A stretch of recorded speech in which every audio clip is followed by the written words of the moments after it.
Wrestling is a tough business, and Great North Wrestling is the land of the tough guys, Canada's home of strong style wrestling.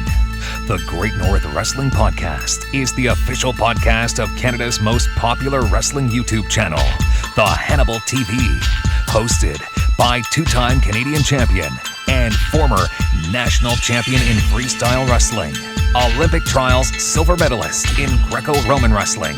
Trained in the Hart family dungeon, he has over 15 years experience in the wrestling business as a wrestler and working behind the scenes in numerous companies. Hannibal, the Death Dealer, aka the HANNIBAL TV, lead reporter Devin Nicholson.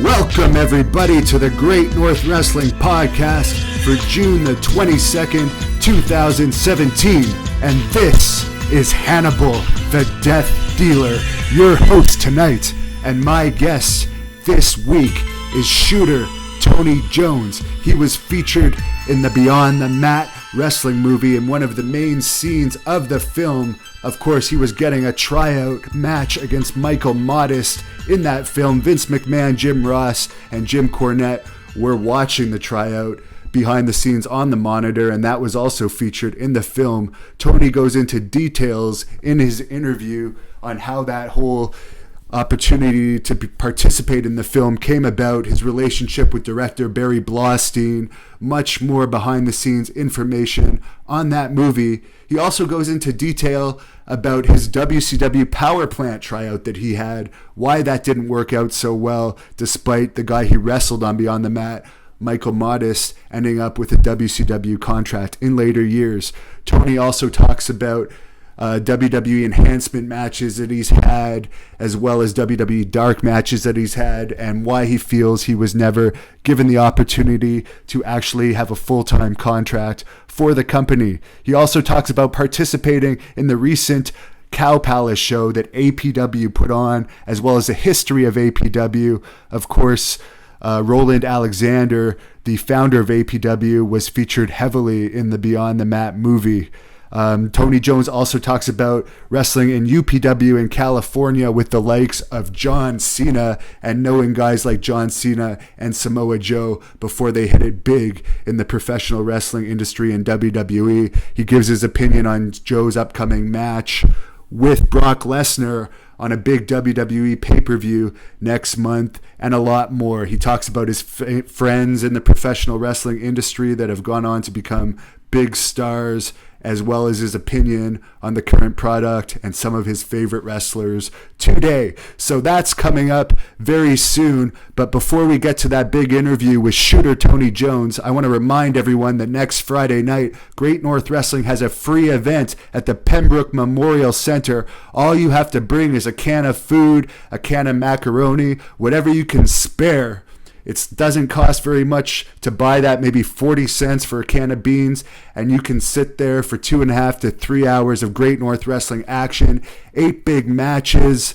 Sheldon Benjamin is going to be on the card in what could be one of his final independent appearances, because there's been lots of reports coming out lately that he's going to be returning to SmackDown Live very soon. Allegedly, he's been in talks with WWE, and you might be able to even meet him, get his autograph, get a picture with him on this big card next Friday night in Pembroke. Lady Yasmin's going to be on the card. Jeremy Prophet against Maximum Testosterone. Freak Nation's going to be there. The Spoiler's going to be returning to action. The Heartthrobs, the Bruiser from Aces and Eights Quebec, and of course Wes Briscoe from TNA and Aces and Eights Quebec is going to be involved in a 3-way dance match against me and current Canadian heavyweight champion Rene Dupree, that despicable slime ball who should not hold the title. He's cheated in the last match I had with him, and the match before that, it was poor officiating. That was the only reason why he escaped that match with the title. It's unfortunate, but I've been training very hard. It's a very dangerous situation for me getting into this 3-way dance with Briscoe and Dupree, but I'm going there to fight. It's going to be a big crowd at the Pembroke Memorial Center next Friday night. It's going to be covered by TV Kojiko, by The Hannibal TV, and by Channel Z, who's doing a documentary on us, starting filming this coming Great North Wrestling event next Friday night, and they're going to record at all the Great North Wrestling events through the end of February for this new documentary series Great North Wrestling is participating in. So that's going to be very big for Great North Wrestling, but I'm going to make a statement next Friday night by permanently injuring both Rene Dupree and Wes Briscoe. Both of these guys are pretty boys. They're not going to be so pretty when I'm done with them. I'm going to make a big statement next Friday night in Pembroke. And of course, our next event after that is the big Great North Wrestling Women's Title Tournament, Saturday, August 5th at the Earl Armstrong Arena in Ottawa, Ontario. Tickets for that one are on sale now at ticketweb.ca. More information at greatnorthwrestling.ca. Vanessa Craven has already been announced for that card. It's going to be a huge night of action. Right now, we're going to go to David Penzer, who's going to tell us more about the Great North Wrestling event next Friday night in Pembroke. And when we come back from that, we have our interview with Tony Jones from San Francisco, California. Stay tuned. Check it out. It's a great interview. This is David Penzer for Great North Wrestling. I want to remind you that Great North Wrestling returns to the Pembroke Memorial Center, a special Canada Day kickoff event. Friday, June 30th at 7:30 p.m. Admission will be free with the donation of a can of food for the Pembroke Food Bank. The event will feature such stars as former TNA Impact star Wes Briscoe from Aces and Eights, Quebec. Also, two-time Canadian champion, the Death Dealer Hannibal. Two-time WWE Tag Team Champion with La Resistance, Rene Dupree. Plus former WWE Intercontinental U.S. and Tag Team Champion, Shelton Benjamin. And in women's action, the sensational Lady Yasmin will face the Black Widow Eve, plus the Freak Nation in tag team action, the Aces and Eights of Quebec, and much more. Tickets are available for just a can of food donation to the food bank in advance to the Pembroke Memorial Center, or you can get them at the door. And for more information, visit thehannibaltv.com. This is Hannibal, and on the line I have a man who has wrestled for WWE on numerous occasions. The most famous occasion when he wrestled for WWE was a tryout match he had versus Michael Modest, who is a former WCW superstar, and that tryout occurred on the famous Beyond the Mat movie that was a big hit. His name is Shooter Tony Jones. Tony, how are you today? I'm doing good, brother. How are you? Oh, I'm doing excellent. Lots of great things going on with the company I'm involved with here, Great North Wrestling. And I actually noticed you were retired or semi-retired for a while, but you recently wrestled again on the big event at the Cow Palace about a month or so ago. Yes, sir. So throughout my wrestling career, I've never been fortunate enough to actually do the Cow Palace. I live only probably 3 minutes away from the Cow Palace. And when I was a little kid, my parents, some of my greatest memories as a kid is my parents taking me to the Cow Palace to watch the old AWA and some of the NWA back in the early 70s. I think I remember Dusty Rhodes, Pat Patterson, Ray Stevens, names like that at the Cow Palace when I was a kid. So, of course, when I got into pro wrestling, I couldn't wait until I could work the Cow Palace, but it just never seemed to work out. I got matches in the San Jose Arena and the Oakland Coliseum, the arena in Fresno, the Arco Arena in Sacramento. I never got a chance to do the Cow Palace.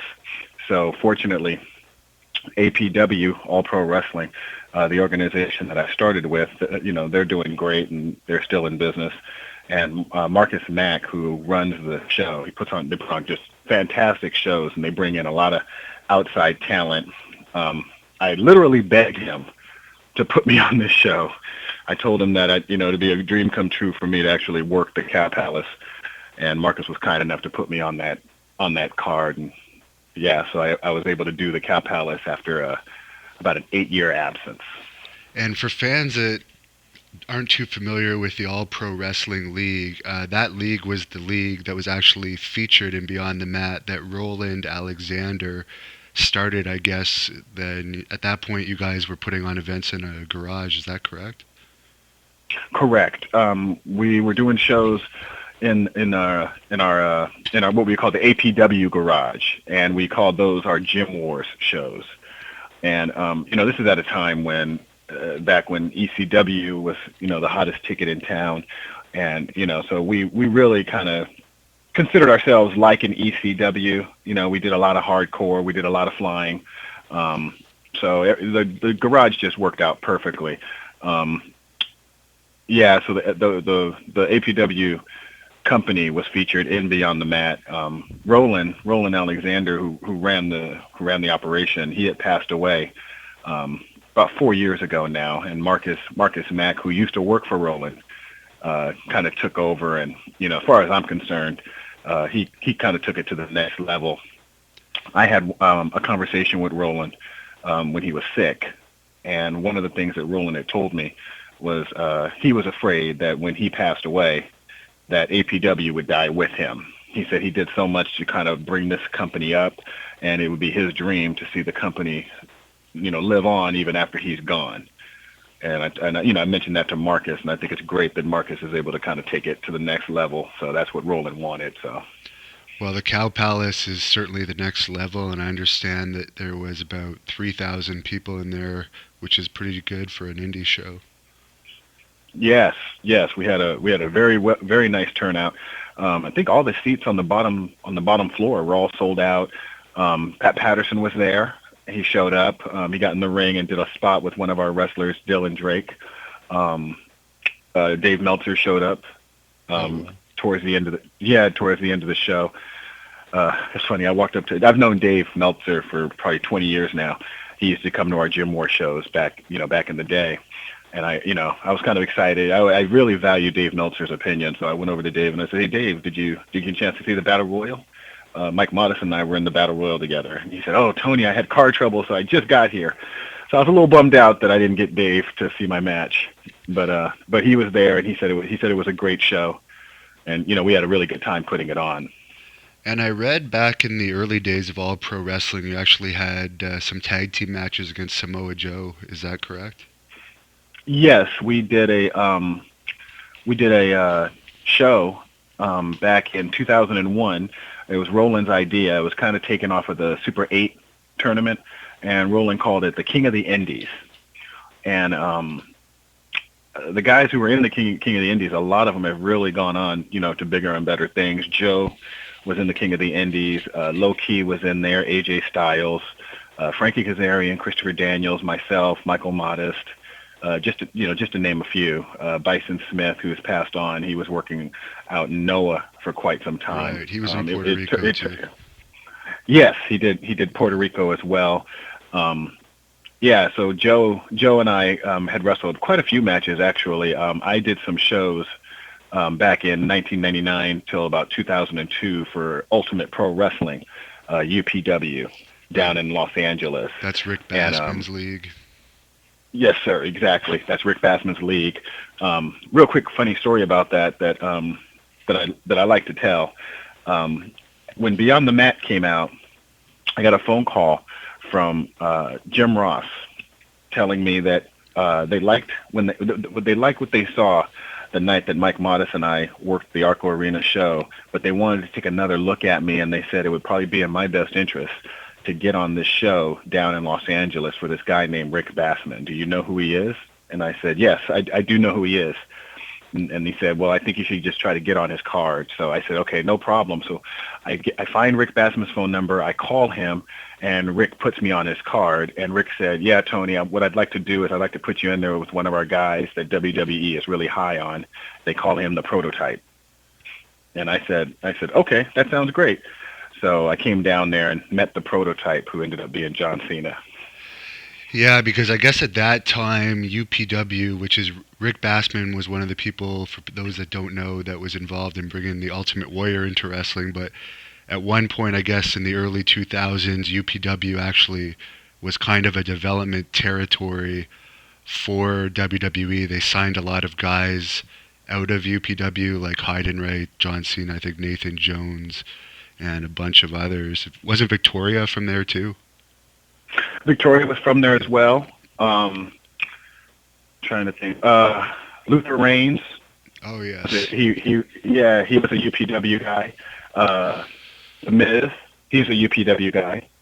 But when he got his contract, I think he was kind of doing his own thing at that point. but he never. I don't think he got his contract through UPW. He had gotten it through more of his reality TV work.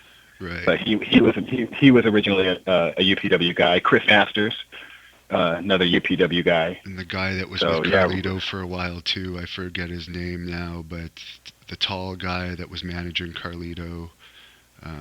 He was also from UPW. Aaron Aguilera. Yes. Yes. I was thinking of his work name, who was a hardcore kid. Yeah. That was his wrestling name. But yes, Aaron Aguilera. Yes, he was also a UPW guy. So yeah, for a minute there, I mean, Rick had, I'd say, probably 70% of his roster under developmental. Yeah, it's whatever happened with that deal, because it seemed like he produced a lot of quality talent for a while. He was a good talent scout. You know, I still talk to Rick Bassman, and I talked to him just a few months ago, and I asked him that question. I said, what actually happened? And he told me that just the relationship just started to change because they started to work more with OVW at the time, Ohio Valley, right. And then they were also working with Deep South. So I guess they didn't need as many developmental territories, and you know, since they were doing the Ohio Valley, I think they just kind of eventually dropped off with UPW and Rick Bassman. And going back to Beyond the Mat, how did that all come about? That was a tryout planned and then you were contacted after by the movie, or did you get that tryout due to the movie and you guys were selected by the producers of Beyond the Mat? How did that happen? The way I understood it from Barry Blaustein was that Barry had worked with WWE, telling them that he was going to work on this movie, and he wanted to find two up and coming wrestlers. And when he finds those two wrestlers, he'd like to put them in the ring and have them work in front of a WWE crowd and shoot that for the movie. And from what Barry told me, one of the concerns that Vince McMahon had was, I just want to make sure the guys are solid. I want to make sure, I don't want to put them out there, and I don't want it to be embarrassing. So Barry promised Vince, the guys that I pick, they will be solid and they won't embarrass you. So that was about the only thing I think Vince McMahon really cared about. He just didn't want, two inexperienced guys out there, tripping over each other. So, when Barry Blaustein came to APW, he was looking at certain wrestlers, and the way I understood it also was what he liked about me is I come from an interracial family. My mother's Japanese, my father's African American, and I have an amateur wrestling career from San Francisco State, and I graduated from college, and he just thought that me being a graduate, coming from an interracial background, having the amateur wrestling background at that time, there weren't too many guys, with that type of amateur wrestling. But this is before Kurt Angle got in. This is before Brock Lesnar came in. Now so they actually scout like NCAA, which exactly, brother. Yeah, now they look for that. But at that time, we had to go back years with the amateur wrestling, the Brad Rangans and, a lot of the other old, Dr. Death Steve Williams, those guys from the earlier generation. But for a while there, they weren't really scouting out amateur wrestlers. So that became my gimmick. That's where the shooter pretty much came from, is the amateur wrestling background. So, and that was part of my whole style. It was kind of like a Steve Williams style. I did a lot of suplexes, a lot of amateur, which I'm sure you're definitely well aware of, the type of style. Oh, yeah. And so is there anything, for anyone that hasn't seen it, I guess you're maybe in the movie for, 5 minutes or so, and they really follow you from kind of entering the arena that day and practicing in the ring before. Then they show the match. Then they show Vince McMahon, Jim Ross, and Jim Cornette watching your match. Is there anything that wasn't shown in the movie that was cool or that you wish was shown in the movie that happened to you that day? I'll say one thing in particular that always seems to make us cringe when we watch the movie is Mike Modest and I joke about it. In the tryout, I hit a move called a Fisherman Buster on Mike Modest, right, which is a version of the Perfect Plex. But when you lift him straight up, now you kind of drop him into a brain buster type of position from the cradle, right? Right. So when I hit the Fisherman Buster on him, you see this man kind of cringe, and he goes, "Whoa, looks like we could have used some work there." and we executed the move properly. And I always felt like whenever I watched that scene, I was like, oh, Vince thinks that I screwed up the move. So that's one thing in particular I kind of wish, probably didn't happen or was clarified, because I always felt like that was maybe a mark against us when we actually did hit the move correctly. I think Vince expected me to just take him right over into a perfect plex, and when I got him straight up, I think he thought I lost him, but that was how the move was supposed to be executed. So that was one thing in the movie that was shown that I don't think was very clear. And I guess Mike Modest obviously got signed by WCW after. I mean, obviously, if that tryout match had happened today with everyone they have in developmental now, they definitely would have signed you due to how desperate they are for talent these days, and also the publicity you ended up getting from the movie. But back then, there wasn't as many development contracts, and the development system was just in its infancy.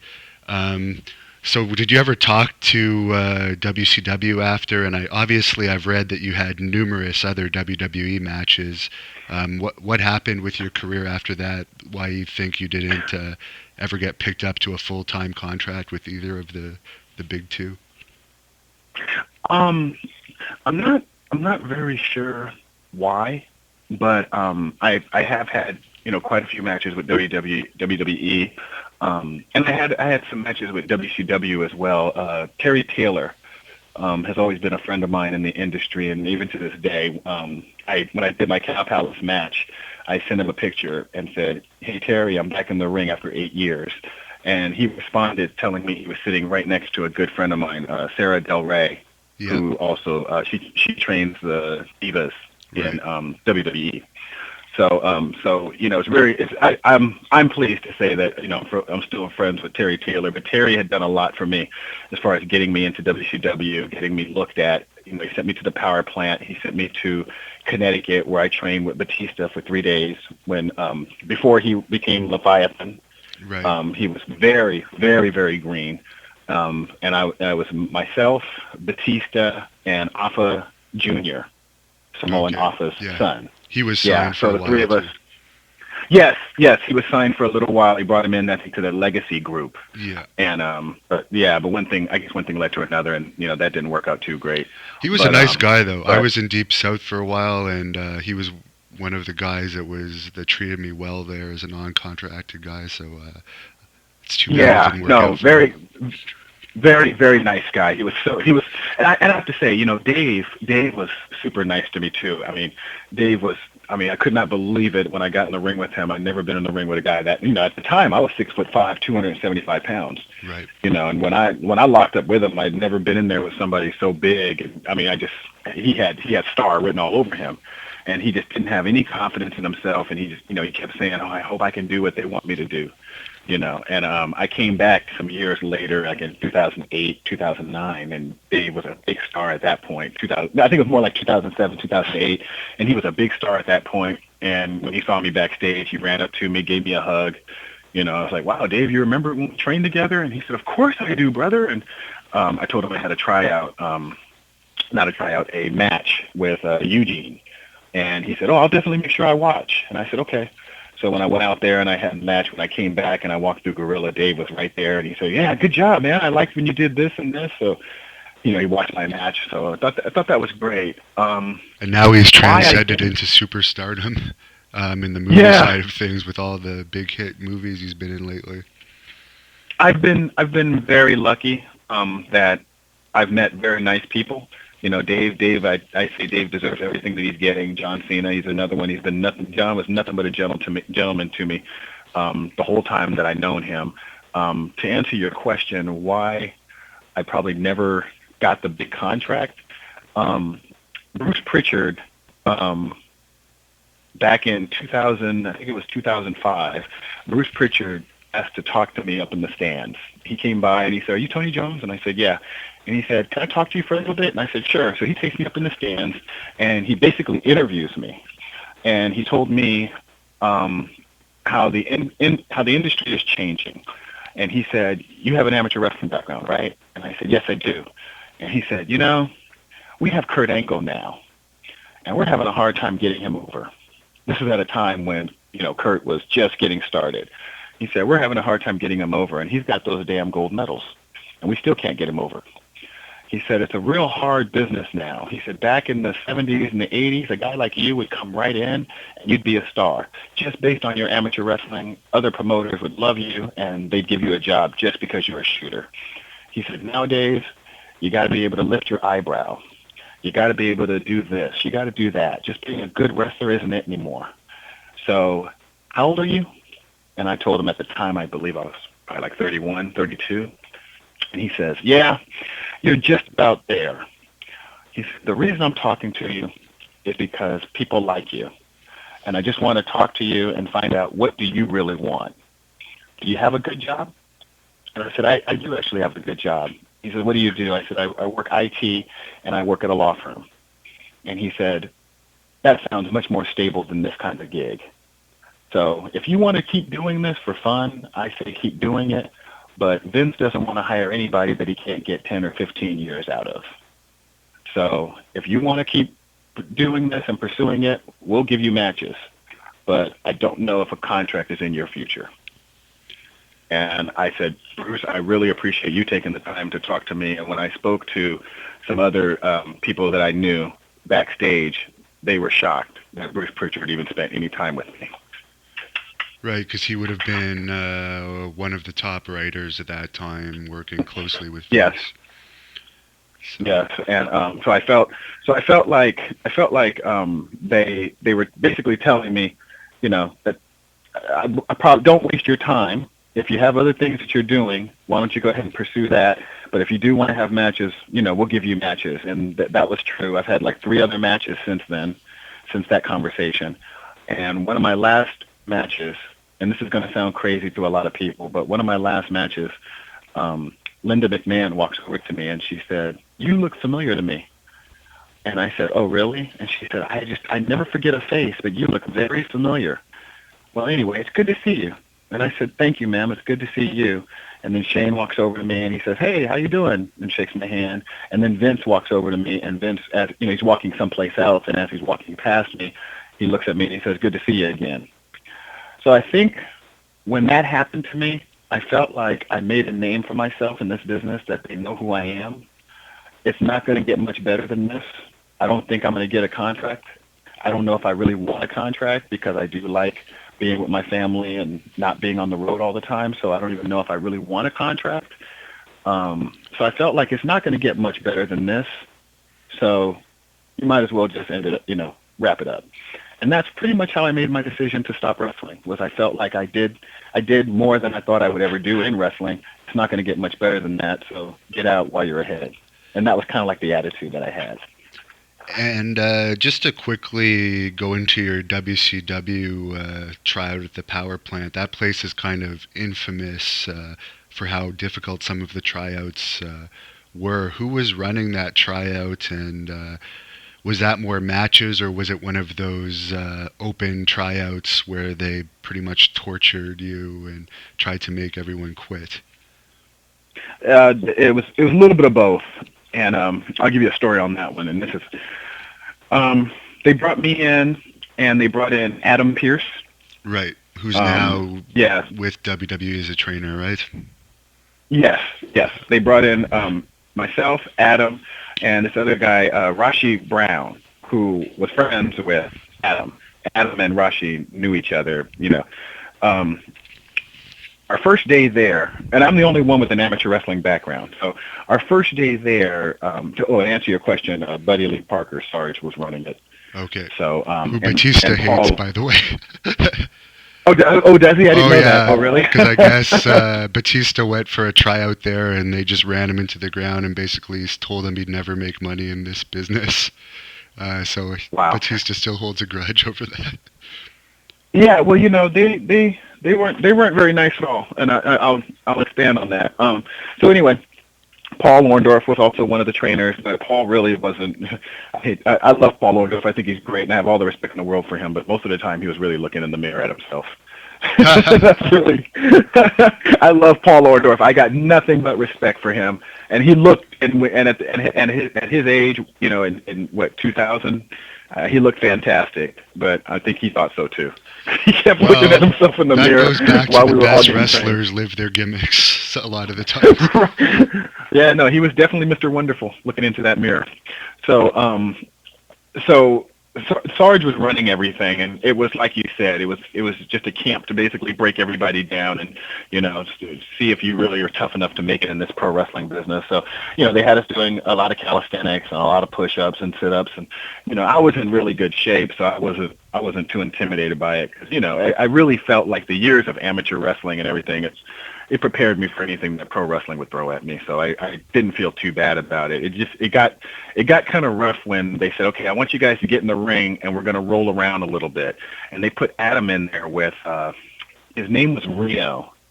They called him Reno, and it was back, I don't know his real name. He had like this ponytail coming out of his head, almost like a Mongol kind of a haircut. But they put him in there with Adam Pearce, and he hurt Adam. And Adam couldn't walk after their little amateur wrestling match. And then they put Rashi Brown in there with Reno also. Wow. And when they put Rashi Brown in there with Reno, I don't know the injury, but he either dislocated Rashi's ankle or did something to his ankle where Rashi said, I can't walk, and I'm leaving. So then they come to me, and Reno is tired at that point. So they get Sean O'Hare, who, while we were all standing in line, I heard him talking about, Pride mixed martial arts, and I'm a big fan of mixed martial arts, so I'm talking to him in line, and now they say, okay, Sean, I want you to get in there with this kid. So I get in there with Sean O'Hare, and Sean O'Hare, I'm basically body locking him, and he can't really do anything to me. So somebody says, hey, Sarge, this guy knows what he's doing, and he says, I don't care.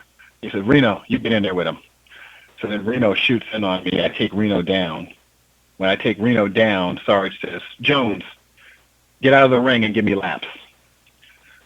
So I felt like, okay, they tried to break me with amateur wrestling. They couldn't break me with amateur wrestling. So now he says, get out of the ring and give me laps. So he had me run like 30 times around the gym while the other guys were in the ring doing amateur wrestling. That night, Adam, myself, and Rashi were in the hotel room. Rashi said he booked his flight. He's going home. Adam said the next day, which is, tomorrow, he's going to have a talk with them and tell them that he's a wrestler, he's not a shooter, and this is what he wants to do. Sergeant looked at him and said, if you don't like the way I'm running this, you can get out of here right now. But, he used some obscenities. But he said, if you don't like it, you can get out. And Adam said, fine. And I still see it in my head. Adam had his bag there, his gym bag. He grabbed his gym bag. He walked out. And then they looked at me, and they said, do you want to leave too? And I said, I'm okay right now. So I ended up staying. But I called Terry Taylor, and I told Terry, I told Terry, I said, I'm the only guy left now. I said, both guys left. And Terry said, I'll be coming to the gym tomorrow. So when Terry came to the gym, he asked me what happened. And I said, they were a little rough on the guys with amateur. And he said, why are you still here? And I said, look, I wrestled amateur. And he said, okay, got it. So he went to Sarge in front of all of the Power Plant guys and myself and Paul Orndorff. And he said, I brought these guys in because they're being recruited by WWE. They're not guys off the street. And here you are chasing them away. What they're going to do is now they're going to start calling WWE and start sending tapes to WWE, and we're going to lose out on talent. So I need you to apologize to this guy right now. So Sarge looks at me and he says, I'm really sorry if I was abusive or if I was anything at all. So I just kind of looked at him and I just said, yeah, sure, that's fine. It seems so like that was my experience at the Power Plant. And Jody Hamilton ran the Power Plant, and of course he also ran Deep South Wrestling, where there was a lot of allegations of abuse regarding Bill DeMott, which I think now is permanently banned from working for WWE with all those allegations. So, but back to the Power Plant, I think the only real superstar that it ever produced from scratch was Goldberg. Yeah, and from what I understand, they pushed him really hard too. Because when you very first came in, they were really rough on him and abusive. I think I heard Eric Bischoff had to step in to kind of get them to ease up on him a little bit. But same thing I think with Big Show. Big Show, yeah. But I guess since Hogan brought him in, obviously he had a little pull there. They probably weren't quite as hard because Hogan, Big Show's first match ever was against Hulk Hogan. Hulk Hogan discovered him. And I think he won the belt his first match. Yeah. Well, in this business, it's all about who you know, and it doesn't hurt to be a giant. That's true. But just to finish off here, probably your part of Beyond the Mat is one of your favorites, but I thought it was a pretty great movie overall, one of the best wrestling movies. And I was just wondering what some of your favorite moments in that movie were besides the part regarding your tryout. To be totally honest with you, I don't even think my part's the best part of the movie. I think the best part of the movie is when they're looking for Jake the Snake Roberts, and to hear what Jake is going through, and to be at the top of the world in this industry, and to be reduced to now, telling promoters, I can't come to your show unless I have crack, and then when they're trying to find him for an interview, he's off someplace doing crack. I thought that was very telling, and I think that was a good thing to show just for all the other wrestlers out there, just to kind of be careful so you don't get sucked up like that. And I also thought Mick Foley's part, how when he was thrown off of the top of the cage, and how The Rock also handled him with all those chair shots. I thought those two scenes really kind of showed, like, even though we know pro wrestling is a work and it's showmanship and everything, that that there is elements of pro wrestling that are very real, and I thought that was what Beyond the Mat showed. My favorite part, as far as my part goes, my favorite part in the film is when my parents got on screen. I thought that was the greatest part to me. My father's in the movie and my mother's in the movie, and that was the as far as my part, that was the best part for me. Right. So that's kind of a moment in history they captured, and that movie, I think, for wrestling fans is always going to be watched. So it's pretty cool that you ended up getting a role. I feel like I tell Mike this all the time. Mike Modest and I are still good friends to this day. And I tell Mike all the time, I feel like we hit the lottery. Yeah. It was like, because Barry went all over the country looking at different guys, and I like these two guys. So I mean, we literally hit the lottery, and I'm happy to say that Barry and I are still friends to this day. Northern California, this Northern California Pro Wrestling League put myself and Mike Modest in their Hall of Fame. And when that happened, it's just a small Hall of Fame, but still, I really appreciate the recognition. So I contacted Barry Blaustein and told him about it and said, Barry, I'm at the end of my wrestling career, and now they're putting me in this Hall of Fame. I just kind of wanted to share that with you. And Barry said, well, what if I come up there and, be a part of it? And I said, would you really? And he said, yeah. He goes, I got a fiance, and we can come up there and enjoy the weekend. So Barry came up and inducted me into this Hall of Fame. And I spent the weekend with him and his fiance, and it'd been probably 10 years since probably 15 years since I've seen Barry Blaustein. And so he came to the Hall of Fame. He got some pictures taken with myself and Mike Modest. So yeah, it was great. The Beyond the Mat experience, it was one of the greatest things that ever happened to me.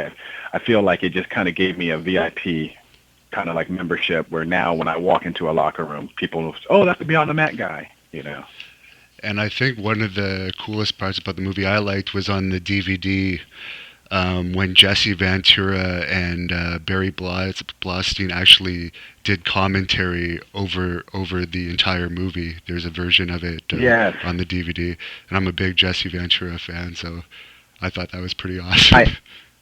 I am too. I grew up on Jesse, and Jesse doesn't get his just due. I'm waiting for somebody to acknowledge the fact that he's the one who came up with Mean Gene. I was a fan, way back in the AWA days, and everybody gives Hulk Hogan the credit for coming up with Mean Gene, and it was Jesse who called him Mean Gene first.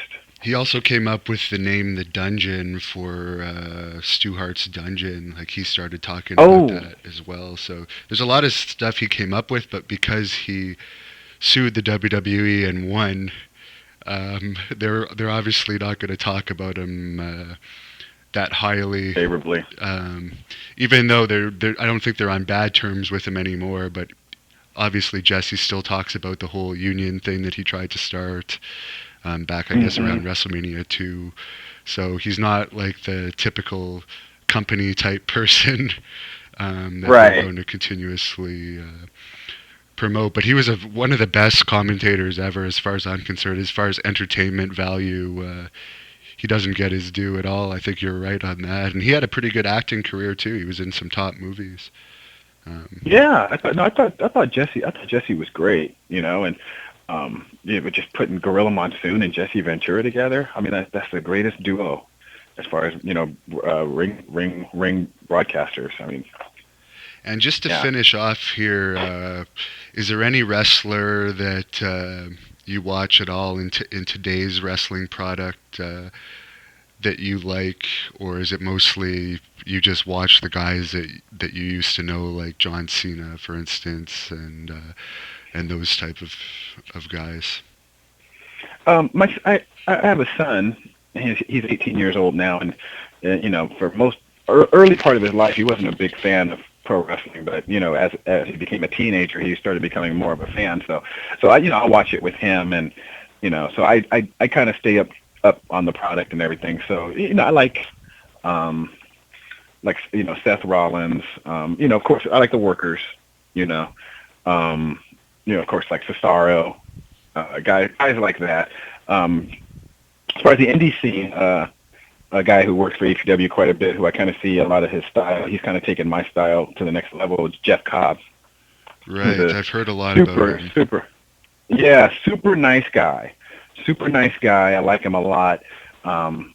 And I see him kind of, he does some of the, a lot of the stuff I do. He incorporates the amateur wrestling style. He does a lot of suplexes and things like that. But he mixes it in with some of his high spots. So he takes like my style and brings it into 2017. So he takes it to the next level. So yeah, no, I think the guys today are great. They're taking it to the next level. Of course, there's something about the old school product that I miss. Back when it was more believable and. It wasn't so, everything is just so choreographed, everything that people do, the interviews and just everything is just choreographed. There's a little bit of, just calling it in the ring and letting the guys, describe their own characters, so not everybody sounds the same. So I do miss that. I feel like everybody's, cut from the same cloth kind of a thing. But I do respect the wrestlers today and their talent. They're fantastic athletes. And as a guy, and AJ Styles, let me throw him in there. Oh, AJ Styles too. I think AJ's phenomenal, of course. Phenomenal, right? And as a guy that's wrestled Samoa Joe, what's your prediction for the upcoming match between Samoa Joe and Brock Lesnar? Oh, I say Samoa Joe beats him. I'm a big Samoa Joe fan. I think Joe is great. Super nice guy. When I was wrestling in UPW. I usually caught the red eye to get out of there so I can get home in time. And I asked Joe, I said, Joe, would you mind giving me a ride to the airport? He was like, yeah, sure, brother. I go on next. So after that, can I get you there? And I said, yeah, we'll be pushing it kind of close. But yeah, that's fine. So he does his match, and in his gear, he's like, come on, Tony, my truck's right outside. So John Cena comes with us because he's going to drop John off after he drops me off at the airport. Yeah. So we're driving on the freeway, and I'm getting a little nervous because my plane leaves really soon. How much longer? And he said, Tony, the airport's just right around the corner. And I said, John Wayne Airport, right? He says, no, LAX. I said, no, I'm flying John Wayne. So Joe U-turns on the freeway and jumps like over this barricade. I remember I can still see John Cena. Joe, what are you doing? And we jump over this barricade, U-turn, and we head over the opposite direction, and we make it to John Wayne, and we made it in time. And I remember calling Joe when I got back to San Francisco, and I said, brother, you're crazy, but thanks for getting me here on time. Wow. So I love Joe. I think Joe's the greatest guy. He was very, very nice, very friendly. I put him kind of like with Nick Foley, who's also a super nice guy, Cool. And for anyone listening to this that wants to follow you on social media, where could they find you? I'm not that big into Twitter or Instagram yet, but I'll tell you what, if you just go to my Facebook page, you can look me up under Shooter Tony Jones. And what I'm going to do is I'm going to work on my Twitter and my Instagram, and I'll put links on my Facebook page. So you can just go ahead and find me on Facebook, and I'm going to give you my Shooter Tony Jones email address so fans can email me, and it's STJ, as in Shooter Tony Jones, at TSTJ.net. So it's STJ at TSTJ.net. And I would love to hear from anybody who wants to send me an email, or if they want to send me a friend request on Facebook. I welcome that. Well, thank you very much for talking to us. Very interesting stuff you were telling us, particularly about John Cena's early days and your tryouts back in the days when it was much more difficult to get a development contract.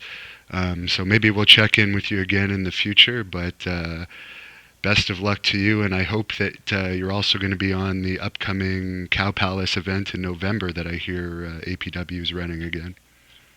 Yes, I'm hoping on it. I haven't talked to Marcus about it, but I plan to. And yes, I would love to do that show. That'd be fantastic. Well, thanks again, and have a good afternoon.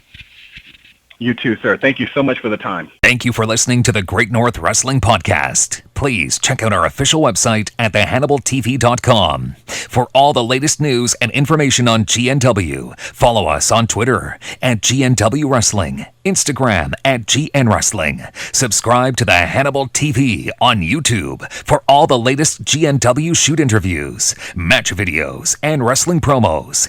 And if you like our content, please support us on our The Hannibal TV Patreon page to watch our full shoot interviews, at least 2 weeks prior to them being listed public on YouTube.